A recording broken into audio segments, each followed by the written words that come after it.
సాక్షిలో వరుసగా వస్తున్నటువంటి కథనాలు ఏదైతే మొన్న రైతులకి ఇవ్వాల్సినటువంటిది రైతు బంధు ఇవ్వట్లేదు అన్నటువంటి పాయింట్ని రైజ్ చేసుకొచ్చారు. అట్లాగే నిన్న ఫీజు రీఎంబర్స్మెంట్ అంశం రైజ్ చేసినటువంటి నేపథ్యంలో తెలుగుదేశం పార్టీ అధికార ప్రతినిధి నీలాయపాలెం విజయ్ కుమార్ తీవ్రంగా స్పందించారు. 2023-24 సంవత్సరానికి 4 కోట్ల ఫీజు రీఎంబర్స్మెంట్ పెండింగ్ ఉంటే అన్ని నెలల్లో కట్టకుండా సంవత్సరం అంతా కాలయాపన చేసి 2024 మార్చి 1వ తేదీన 708 కోట్లు మాత్రం ఆడంబరంగా పామర్ నియోజకవర్గంలో బటన్ నొక్కి వేసేశానని చెప్పి చివరికి ఆ డబ్బులు కూడా విద్యార్థులు తల్లుల అకౌంట్లో వేయకుండా ఎలక్షన్ ముందు రోజు వేస్తానని కోర్టు ఎన్నికల కమిషన్కి వెళ్ళి వాళ్ళు వద్దంటే ఎన్నికల తర్వాత వేశారు.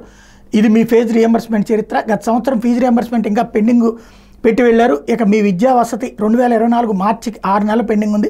ఫీజు రీఎంబర్స్మెంట్ అప్పు పెట్టిపోయింది మీరు. మేము వచ్చి ఇంకా 17 రోజులు పూర్తి కాలేదు, డబ్బులు ఇవ్వలేదని మీ పేపర్లో బ్యానర్ రైటింగ్గా రాస్తావా?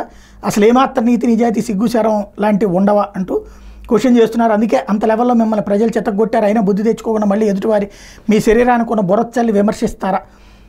సాక్షి ఎడిటర్ ఎవరో కనీసం బ్యాన్ రైటింగ్ ఏం వేస్తున్నామని కూడా చూడరా? మనం తప్పుడు వార్తలు రాస్తున్నామని చూడరా?